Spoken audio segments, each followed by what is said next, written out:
What's up, guys? This is my March 29th DVD update. I must say that a lot of these movies I haven't seen because I've been really busy lately, and there's like 30 of them, and I've been getting a lot lately. Saving a couple for my next update because I think they'd go better with my next stuff that I'm getting. So I'm just gonna hop right in here. I'm sorry again. I must apologize, but this is an update, not a reviews. So I'm just showing them. I'll talk about them if I have seen them or what I know about them. First, I picked up the remake of Funny Games, $4. I've not seen it. I hear good things, I hear bad things, I hear in the middle things.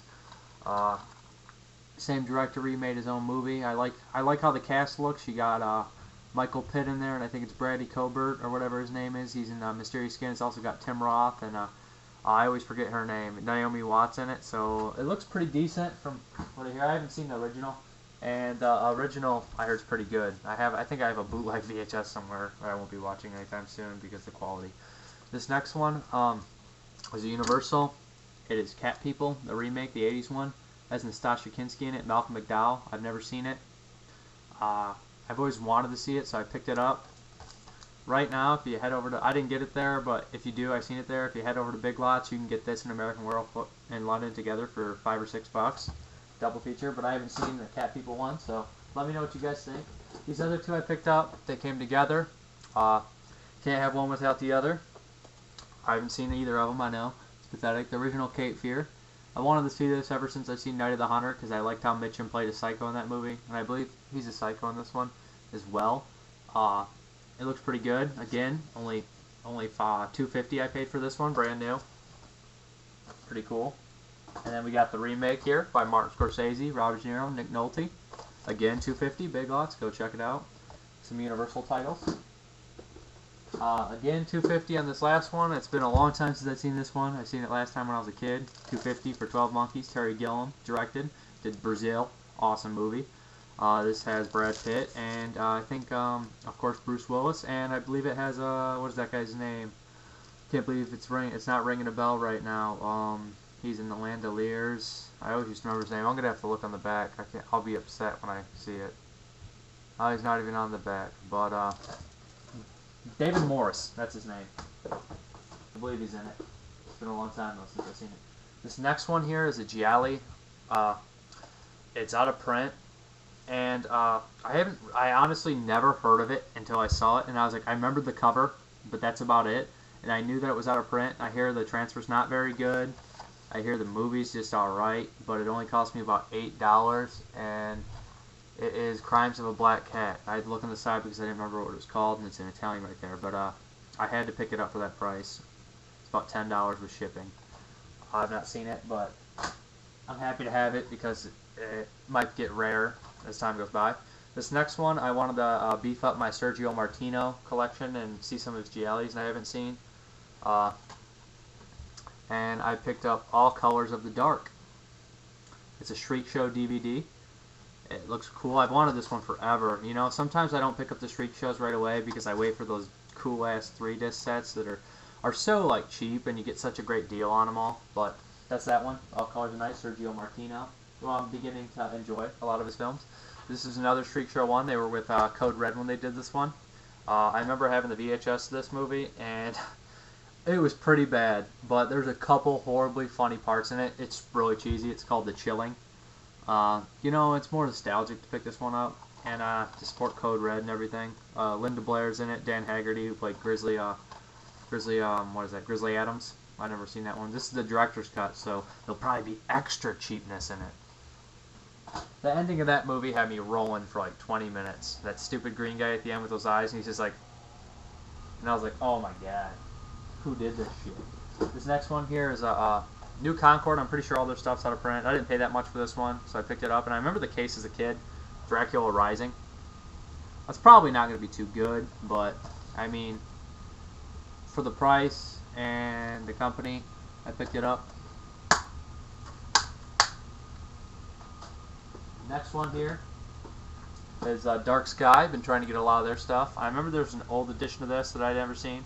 I picked this one up solely for the company and basically the cast. I've always wanted to see this one. This is Devil's Reign. That's right.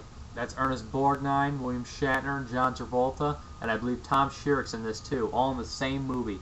I mean, Borgnine and Shatner, I hope they exchange dialogue. That's going to be the funniest thing ever. You know? They're both awesome. It's just going to be so cool. That's like about a devil cult and stuff. I've never seen it. Wanting to see this one for a long time, so if anyone's seen it. This next one here, a Blue Underground movie, crime. Street Law with Franco Nero. It's kind of like supposedly a Death Wish ripoff, but to be brutally honest, it's not too much like Death Wish. I was really impressed with this. The soundtrack was so 70s-ified. It was so cool. I mean, you expect like them to make this hero all macho and badass and whooping ass left and right, and he really gets his ass kicked the entire movie until the very end, where he does some cool things. But he's a likable character. I mean, he's not super badass like you'd expect, and I really enjoyed the movie. Blue Underground. Pick this one up if you guys haven't. I mean, I really liked it. Cool bad guys. I'll never remember that bad guy, the main bad guy in this one's name, but he's also the bad guy in one of those Sergio Martino post-apocalyptic movies. He's like the android dude. And he's also in Big Alligator River. He's kind of a prick, and I believe he's the bad guy in Contraband as well, one of them. Speaking of Contraband, here we go, Lucio Fulci's Contraband with Fabio Tessi in it. And that one guy I was talking about, but he's not on the cover. This is a pretty brutal gangster, Italian gangster movie directed by Lucio Fulci, godfather of gore. And I must say this one's actually pretty cool. I caught myself enjoying it. And all I'm going to say is there's an amazing throat shot right in the throat in this movie that I really thought was awesome. So check out Contraband for you Fulci nuts, because it's worth it. We have another one here. Boy Meets Girl from On Earth Films. Where is it? There we go. I didn't pay too much for this one, and I've been wanting to see it for a while. And the cover art right there makes it, to me, it makes it look horribly gory and everything. And to be honest, it's really not all that gory. I mean, it's somewhat disturbing, but it's not the most disturbing thing I've ever seen or anything. But it's actually a pretty good movie. I mean, I'd recommend it. If you're a fan of the kind of weird type deal, it's like, ooh, got some hair in my mouth. That happens a lot. But anyways, girl drugs a guy, kind of screws with him, tortures him. It's more, a lot of it, it's like psychological torture, but it's really cool. Some of the stuff, she makes him eat a whole bunch of awful things. You find out she's like making these weird films and everything, and she's one of these weird ladies that just is insane, but thinks she has like some really creative method or something about the world. I don't know.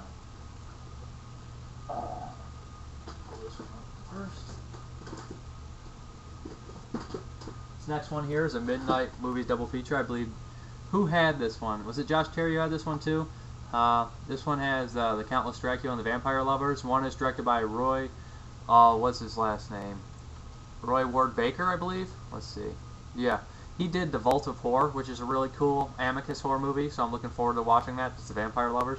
I've not seen either of these Midnight movies, and I've been holding off doing this update because I'm waiting on this one Midnight movie I ordered from some guy, and he hasn't shipped it forever, and I want to kill him, but that's between me, you, and YouTube, and that guy. But anyways, I'm looking forward to watching these. Haven't seen them. Grab a handful here. Alright. These next ones, I kind of picked up for Vincent Price and everything, so I haven't seen any of them. It's The Cry of the Banshee and Murders in Rue Morgue. Vincent Price is in The Cry of the Banshee. I picked it up. I have not watched either of them. They both are American International Pictures. Don't know much about the movies. I'm just trying to beef up my Vincent Price collection because after I've watched quite a few lately and I really enjoyed what I was seeing. So next one is two Vincent Price movies, The Haunted Palace and The Tower of London. You know, actually, when I was a kid, I used to watch a lot of these old ones like this, and I think I've seen The Tower of London, but it's been a long time. I don't remember. That's why I'm apologizing. I haven't seen a lot of these. We got a Vincent Price one, The Mask of Death, and we got a Premature Burial. I believe these are both Roger Corman movies. So, I heard that he made a lot of good Edgar Allan Poe adaptations. So, I'll see what Roger Corman's got. I haven't seen those. And the last one is The Tomb of Ligeia and An Evening with Edgar Allan Poe. I'm looking forward to An Evening more because I believe it's an anthology film, and Vincent Price and anthology films go together like peanut butter and jelly. They're amazing. But I haven't watched either of these. Tomb of Lygeus, directed by Roger Corman, so that's a plus as well. Can't wait to watch some of these. Sorry about that. I've been busy a lot lately, and these midnight movie double features always get neglected, I must say.